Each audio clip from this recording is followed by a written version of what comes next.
सब तो ज्यादा जरा फारा करने वाली चीज है एक कुदरती बूटी है। उसका नाम समझो तो शै कोनी जो अगर इसकी समझ ना आवे तो ये देसी इलाज टोटल देसी इलाज जितने हैं मैं सारे अपने दोस्तों शेयर करेना और इसका मुस्तकिल इलाज आखिर तक दसना। अस्सलाम वालेकुम टू ऑल संगात, क्या हाल है जनाब? ठीक ठाक हो? उम्मीद करें सारे भैणा भिरा ठीक ठाक हो। अल्लाह पाक सारे भिरावां दे माल जान इज्जत आबरू हर शय दी हिफाजत फरमाए। अल्लाह पाक सारे मुसलमानां दियां बच्चियां दे नसीब बचे फरमाए। अच्छा जनाब, दूसरे चैनल ते तुसां दे रहिंदे हो खास कर अजकल मसरूफियात काफ़ी है क्योंकि जड़ा स्कूल आई तो स्कूल के चक्कर में डेली दरिया खान तो अज अलहमदुलिल्लाह एक दफ़ा तो अपना जान कम मुका के ते समान आंदा पिए तो वह लहावना। तो उस तो पहले मैं एक बहुत कीमती टॉपिक आई तो अपने दोस्तों नाल मैं आके कर गया डिस्कस। 2 दिहाड़े पहले या 3 दिहाड़े पहले गालबन चाचे अशरफ गुज्जर सहीवाल वाला तो उन्होंने 2 बकरियां ज़ाया हुई एक्सपायर हुई। हर बंदे वो वीडियो दिखी हो सी। उस टॉपिक के उत्ते एक होर दोस्त भी वीडियो बनाई है। उस दे विच उस अपने जान तो आगाही तो ठीक दी है भाई न्यू चारा जिस टाइम मौसम चेंज होवे तो वो जी चारा न्यू आंदा है तो उस चीज़ का एहतियात करना चाहिए। लेकिन जड़ा ना एक्सपीरियंस जड़ा असां इस चीज़ उत्ते कीते तो असां अपना एक्सपीरियंस शेयर करना है तो उम्मीद करेसूँ कि इंशाअल्लाह सारे दोस्तों इस चीज़ की समझ आसी। और खास कर जेडे दोस्त स्टॉल फीडिंग टू ग्रेजिंग वाले पासे अगर कन्वर्ट थींदे रहंदे तो ये परेशानी उन्होंने नाल आंदी रहिंदी है। तो यदा जड़ा असल ओरिजिनल और बिल्कुल देसी इलाज है उस चीज़ का किसी दोस्त को इलम नहीं है। अगर किसी को है भी सही तो वो अपने तक महदूद रखी पी है तो उस यानी कि कोई शेयर नहीं किया या अगर कीता ही तो वो वीडियो कोई ऐसी मेरे को मुस्बत वीडियो यानी कि नहीं पहुँची तो मैं इंशाअल्लाह फ़र्ज समझ के सदका करके तो ये वीडियो यानी कि रिकॉर्ड करना पिया। वो वीडियो इस टाइम गालबन मैंने लगता है वो जुनैर भाई और के ना है उन्होंने तो लगता है उन्होंने चैनल तो गालबन डिलीट हो गई है। मैंने वो वीडियो लभी नहीं। मैं दूसरे भाई की हुणे यूट्यूब खोली भी है तो उसकी वीडियो आ गई है तो मैं आके चल यार इस टॉपिक के उत्ते सदका करके तो असां जनाब वीडियो बना देवां। उन्होंने बकरियां अजकल साढ़े को अजे तक बारिश को नहीं आई क्योंकि साढ़े को सारा बरियान है तो साढ़े को ज़्यादा चढ़ाई आती है चने के टाइम के उत्ते, सरसों के टाइम के उत्ते और गंदम के टाइम के उत्ते सब तो ज़्यादा वसी चढ़ाई होती है। ठीक है। अच्छा, उस तो पहले अगर बारिश आ गई तो जड़ी बूटियां वगैरह उग पैंदियां तो इस वजह तो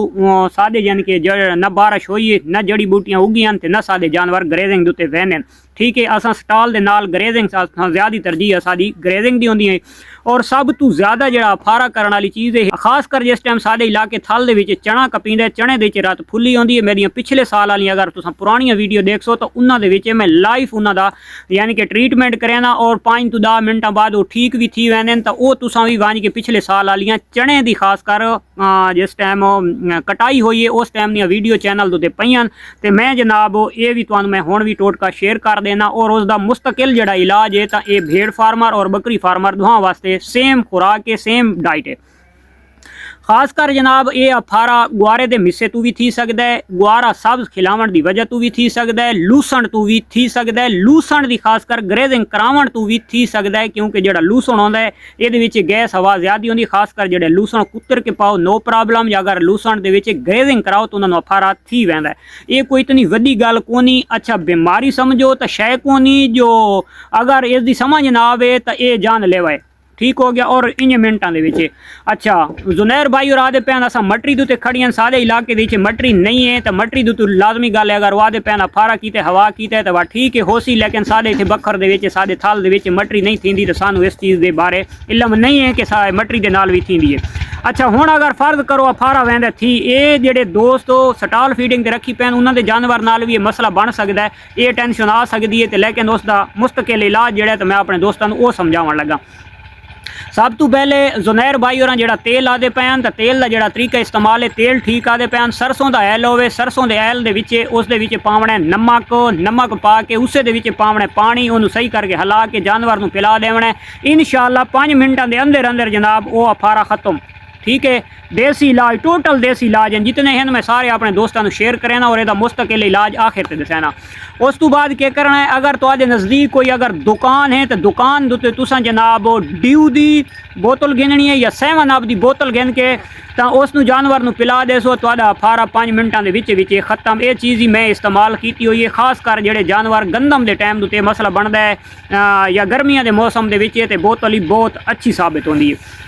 उस तो अगला इलाज खास कर जड़ा बकरी फार्मर हजरात कदाह वास्ते जानवर नूं अफारा थी वने हवा कर वने तो यकदम इन अंग्रेड़ियां गिनण जानवर अंग्रेड़ियां गिनण जी अलामत है अफारा थी सी थोड़ी देर बाद वो खलो वैसी चरा छोड़ वैसी उस तो बाद वो जानवर अंग्रेड़ियां गिन सी अंग्रेड़ियां बार बार अंग्रेड़ियां गिन सी तो उसनूं यानी कि मेंगना ही बंद थी वैंदियां छोटा पेशाब भी उस शोधे नूं नहीं आ सकदा वो जानवर का बड़ा बुरा हाल थी वैंदा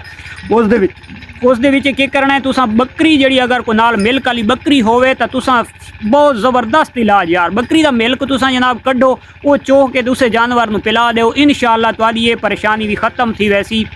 इस तू होर उत्ते भी ज़बरदस्त इलाज कोनी ये इलाज ही देसी हुण जेड़ा जानवर मुसलसल यह काम करेंदा पे तो उस जानवर का मसला है असल मैदे का वो डिवर्मिंग करन नाल ठीक नहीं थी सकदा किसी किस्म के इंजैक्शन लावन नाल भी वो ठीक नहीं थी सकदा हुण उसका इलाज के है उसका इलाज मैं अपने दोस्तों को शेयर की वजां कि तुसां गिनणियां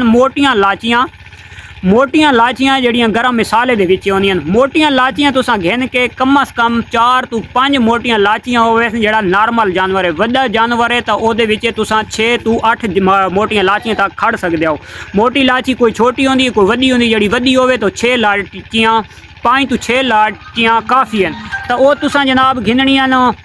कुट गिनणियां दौरी दी च या उन्होंने ग्रैंड करके ते अपने घर के रख गिनना ठीक है अगर ग्रैंड थी होवे तो 1 चमची गिननी है मोटी लाचियां दी उस दे नाल जनाब रलावना है उसकी बराबर डोज के मुताबिक यानी कि रलावना इतना सारा गुड़ रला के मोटियां लाचियां दे तो वो तुसां जानवर नूं जनाब अखबार दे विच या तुसां जनाब जेड़ा जानवर खुश्क होवे यानी कि जेड़ा मिल्क न देंदा वड्डा होवे तो ओहदे विच तुसां आटा भी नाल मिक्स करके ते आटे की पेड़ी बना के तुसां जानवर नूं देंदे रहो 4 तो 5 दिहाड़े और 7 दिहाड़े ये टोटका करना है डेली ठीक हो गया खास कर जिस टाइम तुसां जानवर बहुत ज़्यादा ये मसला करेंदा तुसां ग्रेजिंग उत्ते वहंदे पे सो तुसां ये पहले अमल करके लगा वजना है उसनूं आख जितना मर्जी खा ठीक हो गया ना सारे दोस्त आदा प्याई जी उसनूं थोड़ा खवाना चाहिए पुराने चारे नाल पेट भरवा के ते वत वन के न्यू चारा थोड़ा खिलाना चाहिए वो ज़्यादा खिलावन नाल मसला बन वैंदा ये अमल करो चा ये अमल करके ते तुसां वन के ग्रेजिंग दे उत्ते चल छोड़ दो जेड़ा तू नवा चारा उसी इंशाअल्लाह ये मसला तुहाडे नाल नहीं आवन लगा कदा वास्ते ये मसला दरपेश नहीं होवन लगा तो ये हाई जनाब आई दी वीडियो इस चीज़ उत्ते तुसां इंशाअल्लाह फोकस करे सो अल्लाह दी हुक्म नाल इंशाअल्लाह तुहानू कई किस्म की कोई परेशानी नहीं आवन लगी इंशाअल्लाह नेक्स्ट वीडियो तब तक दे सो इजाज़त अल्लाह हाफिज़।